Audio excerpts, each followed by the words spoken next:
দেখুন, আজকের দিনটা যেরকম খুবই গুরুত্বপূর্ণ দিন ছিল, দিনভর যা হয়েছে একেবারে তাই ছবি দেখিয়েছি, তা নিয়ে এই স্টুডিওতে আলোচনা হয়েছে। সমানভাবে গুরুত্বপূর্ণ আগামীকাল, কারণ চাকরিহারাদের সংগঠনের সবাই যোগ দেবেন আগামীকাল মুখ্যমন্ত্রী মমতা বন্দ্যোপাধ্যায়। তার আগে রাজ্য সরকারের বিরুদ্ধে একরাশ ক্ষোভ উগরে দিল চাকরিহারাদের একাংশ।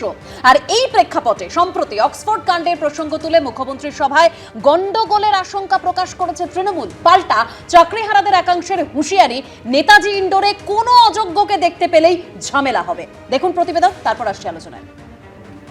সরকারের চরম দুর্নীতির কারণে আজকে আমরা পথে বসতে চলেছি।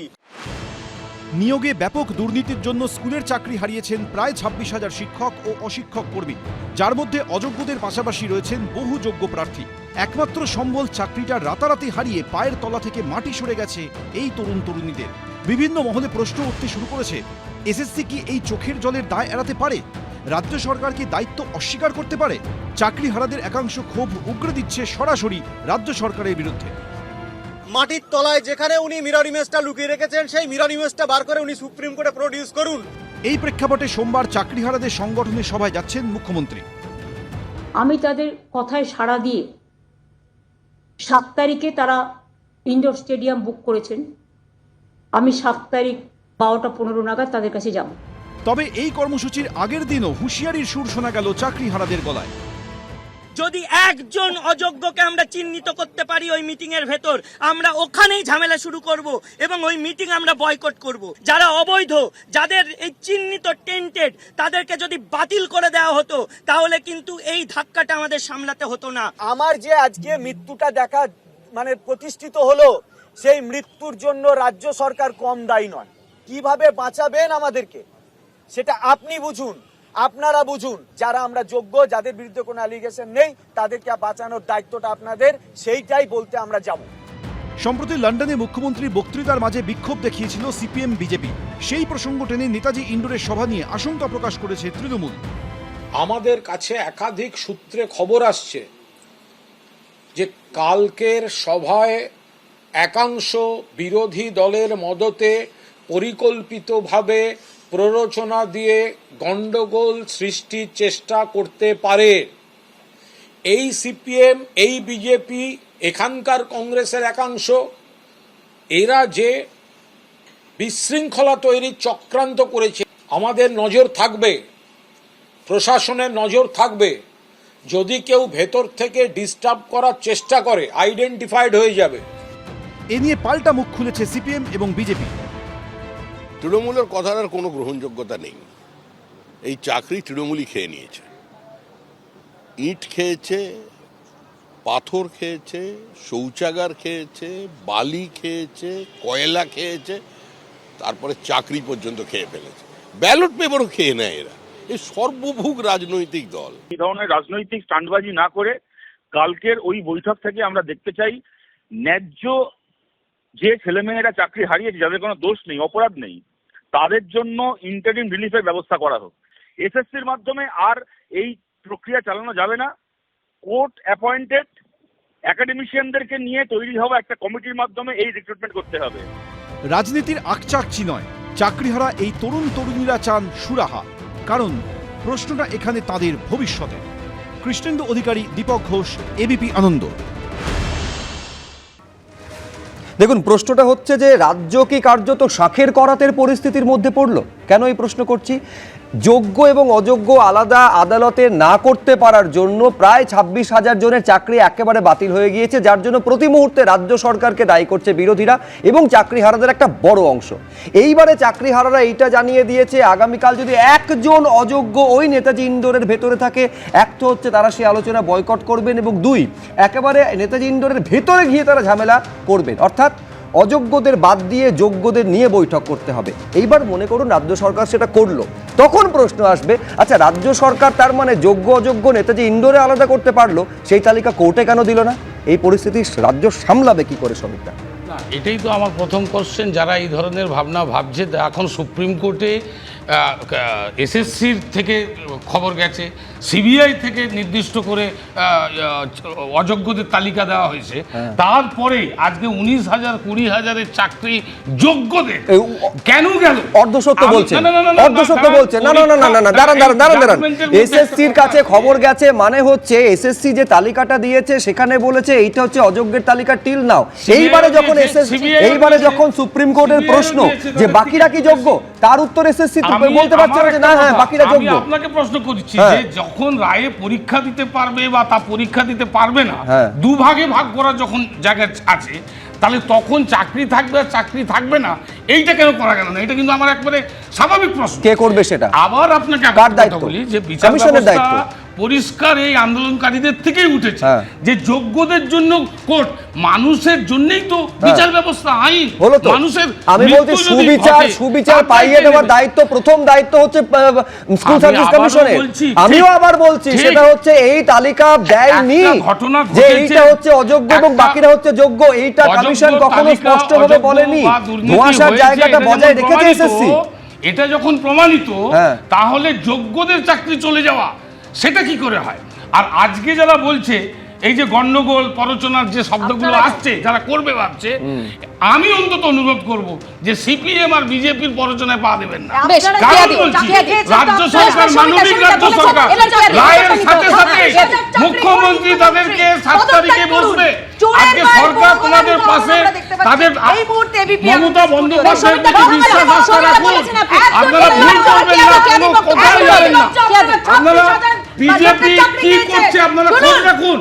আজকে বিচার ব্যবস্থার মধ্যে কিভাবে দেখা যাচ্ছে যশবন্ত বর্মাকে তার বাড়ি থেকে বলতে দিন, সমিতা বলতে দিন, তারপরেও বলতে দিন, বলতে দিন, বেশ ফাইন, বলতে দিন। বাঁচাতে পারতেন, মমতা বন্দ্যোপাধ্যায়ের কাছে সুযোগ ছিল কিন্তু তিনি করেননি।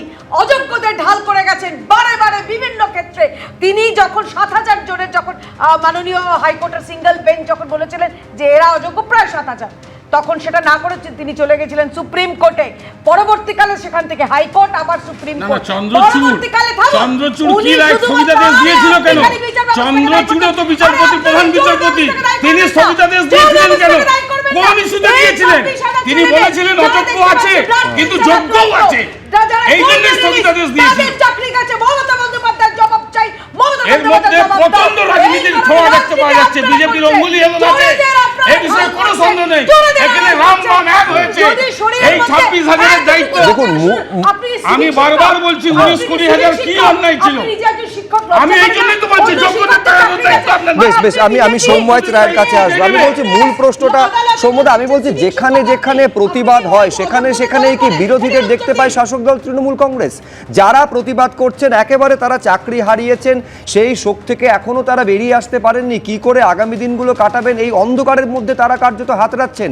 অথচ কুণাল ঘোষ দেখুন এই প্রতিবাদের মধ্যে যে তারা যথাযোগ্য দাবিটা করছেন যে আমি কেন অযোগ্যদের পাশে বসবো, যেখানে আমি যোগ্য এবং পরীক্ষা দিয়ে সেটা প্রমাণ করেছি, আমি অযোগ্যের পাশে কেন বসবো, এইটা যখন তারা বলছেন তখন তার মধ্যে বিরোধীদের প্ররোচনা খুঁজে পাচ্ছেন কুণাল ঘোষ। আমি বলছি কোথাও এর মধ্যে দিয়ে কি আসলে পুরোটা রাজনীতির দিকে ঘুরিয়ে এই দায় থেকে এড়ানোর চেষ্টা করছে শাসক দল? প্রথম থেকেই তো এই বিষয়টা ছিল যে যোগ্য অযোগ্য বাছাবাছি করা, যেমন সমীরদা এখন অনেকগুলো কথা বলছিল, কুণালবাবু অনেক কথা বলছে। আচ্ছা, এই যে ওএমআর শিটটা কি কংগ্রেস, সিপিএম আর বিজেপি পুড়িয়ে দিল নাকি? না আমি এত বুঝি না দাদা, আমি খুব সহজ সরল ভাষায়, আপনি তো শিক্ষক, আপনি এতক্ষণ এত জোরে জোরে বলছিলেন, তো আমি বলছিলাম যে ওএমআর শিটটা যে 1 বছরের মধ্যে পুড়িয়ে দিলেন, কোনো স্ক্যান কপি রাখলো না এসএসসির মাথায়, তো ধরার দায়িত্বটাই তো সিবিআই ছিল দাদা, আর চুরি করার দায়িত্ব আপনাদের ছিল না? তা নয়, তাহলে চুরি অযোগ্য তো জ্বালিয়ে দিলেন কেন? অযোগ্যদের তো আমি অযোগ্য অযোগ্য যাচ্ছি না, আমি যোগ্য অযোগ্য যাচ্ছি না। দেখুন, ঘোরাবেন না কথা। আপনি ওএমআর শিটগুলো জ্বালিয়ে দিলেন কেন থার্ড পার্টিকে দিয়ে আপনারা করেছিলেন? আপনি বলুন তো, এই পার্থ চট্টোপাধ্যায় জেলে, একটা পুরো দপ্তর জেলে, এই পার্থ চট্টোপাধ্যায়ের এনার্জি কালীঘাট না ক্যামাক স্ট্রিটের কোনো ব্যানার্জি দিচ্ছিল? তারা তো জেলেই, হ্যাঁ তারা জেলে ছিল।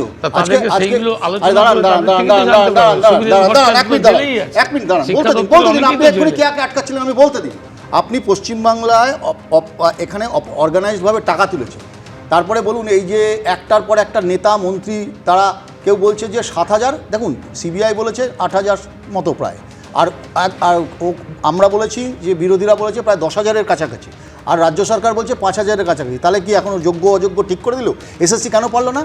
তাকে 1.5 বছর সময় দেওয়া হয়েছিল। SSC তো দিয়েছে। তার মানেটা কি? না শুনুন, CBI ও আপনি দিয়েছে। ভুল করছেন, আপনারাও ভুল দিয়েছেন। করছেন, তারপরে যোগ্য ভুল হলে করছেন, দায়িত্ব। ভুল করছেন, আপনি বলতে দিন। এবার বলুন। তার মানে পুরো সিস্টেমটাকে কভার আপ করেছেন আপনারা। তার কারণ কভার আপ কেন করেছেন? আপনারা চাননি যে যোগ্য অযোগ্য আলাদা রাহুল হোক। গান্ধী কি চাইছে? আলাদা হোক। আপনি রাহুল গান্ধী আমরা কি বলছি চাইছে বলুন? 26,000-এর মধ্যে যোগ্যদের যারা সাথে তো যোগ্য। তিনি দেখা করেছেন। আরে দাদা আমি বলতে দিন, রাহুল আপনি গান্ধী- কেন গুলিয়ে দিচ্ছেন? সৌম্যদা আপনি শেষ এটা করে ভালো- দিন, হ্যাঁ। আপনি যোগ্য লোকেদের চাকরি দিতে হবে, সেটা রাহুল গান্ধী বলছে। রাহুল গান্ধী চোরদের চাকরি দিতে বলেনি, যারা আপনাদের টাকা দিয়েছে। তাহলে কোর্টের এই রায়টা হ্যাঁ, বলছেন কি কোর্টের ঠিক রায় আছে? শুনুন, কোর্টে ভুল করবেন না, যোগ্যদের চাকরি দিতে হবে। আমরা না, আজও review বলছি। petition-এ যাওয়া যায় না না, কি? আমি সেটা আমার আমি আগে আমার- প্রথমে আমার তাহলে বলুন। সৌম্যজ রায়ের কাছে এই প্রশ্নটা থাকবে। আপনার প্রদেশ সভাপতি একেবারে সরাসরি মুখ্যমন্ত্রীর পদত্যাগ চেয়েছেন, আপনার এখনো নেতা দাঁড়িয়ে বলছি। রাহুল গান্ধীও একই কথা চাই বলছেন তো? আমি এখনো রাহুল দাঁড়িয়ে গান্ধী বলছি, এটা শুনুন, চাইছেন তো? আমরা পশ্চিমবঙ্গের প্রদেশ কংগ্রেস সভাপতি, কংগ্রেস এবং সমস্ত আমরা সব সময় বলছি হ্যাঁ। যে একটা ক্যাবিনেট ডিসিশন, আপনি বলুন তো, সুপার নিউমারিক পোস্ট, এটা কনস্টিটিউশনাল? ওনার জেলে যাওয়া উচিত, ওনার জেলে যাওয়া উচিত। অপরাধীদের মানে স্থায়ী ব্যবস্থা করে দেওয়ার জন্য, অপরাধীরা যাতে চাকরিটাকে বহাল রাখতে পারে, যারা চাকরিটা কিনেছে, যাদের বিক্রি করেছে, তাদের নাম যাতে বাইরে না আসে, সুপার নিউমারিক পোস্ট তৈরি করা হয়েছে। কিন্তু কেউ তাকে দেওয়া- দায়িত্ব নিতে হবে। কাউকেই দেওয়া হয়নি। She has to কোথাও রিক্রুটমেন্ট হয়। step down, আরে তাকে সেটা- স্টেপ ডাউন করতে হবে। আমরা বারবার বলছি, এটাতে আপত্তি গণতান্ত্রিক জানিয়েছে ভাবে বলছি, আদালত। কেন কেন হ্যাঁ, করবো না? অবশ্যই আপত্তি আরে, একেবারে হয়। প্রশ্ন আপনারা হচ্ছে কেন চাকরি আচ্ছা, হারারা ওরা শিক্ষা তারা কি জ্বালিয়ে দিলেন করবেন? কেন? এবং তাদের ভবিষ্যৎ শিক্ষার আলোতে থেকেও এখন অন্ধকারে। যে রাজনৈতিক আঁকড়াআঁকড়ি, তার মধ্যে এটা হচ্ছে সবথেকে বড় প্রশ্ন। আর সুপ্রিম কোর্টের রায়ে চাকরি গেছে প্রায় 26,000 শিক্ষক অশিক্ষক কর্মীর। সোমবার নেতাজি ইন্ডোরে চাকরিহারাদের সংগঠনের সভায় যাবেন মমতা বন্দ্যোপাধ্যায়। আর ওই দিনই কালীঘাট চলোর ডাক দিয়েছে রাজ্য বিজেপি যুব মোর্চা। এরই মধ্যে শনিবার দিল্লিতে কয়েকজন চাকরিহারা শিক্ষকের সঙ্গে দেখা করেন রাহুল গান্ধীও। দেখুন। নিয়োগে বিরাট দুর্নীতি, বাতিল হয়ে গেছে 2016 সালের এসএসসির পুরো প্যানেল। কলকাতা হাইকোর্টের পর একই রায় দিয়েছে সুপ্রিম কোর্ট। এক ধাক্কায় চাকরি হারিয়ে রাতারাতি পথে বসেছেন প্রায় 26,000 শিক্ষক অশিক্ষক কর্মী।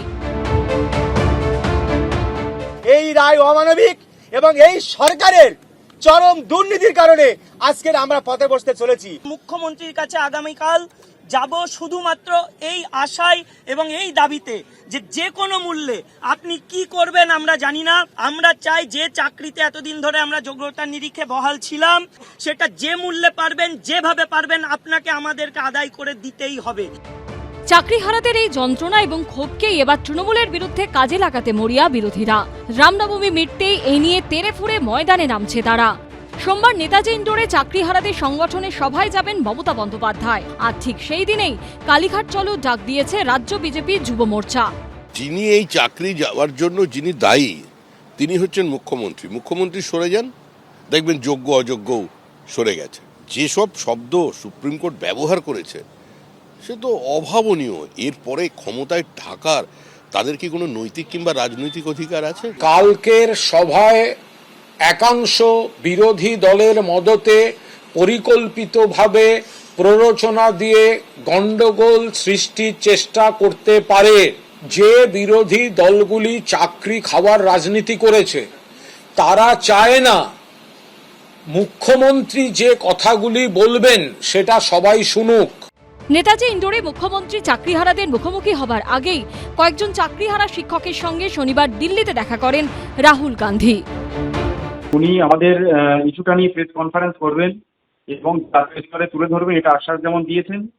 উনি আগামী দিনে উনি রাষ্ট্রপতির কাছে আমাদের বিষয়টা নিয়ে চিঠি লিখবেন এবং উনি আর্জি জানাবেন যেন রাষ্ট্রপতি আমাদেরকে সময় দেন। হ্যাঁ, উনি ওখানে বসেই ডক্টর মানু সিংভি স্যারের সঙ্গে কথা বলেছেন।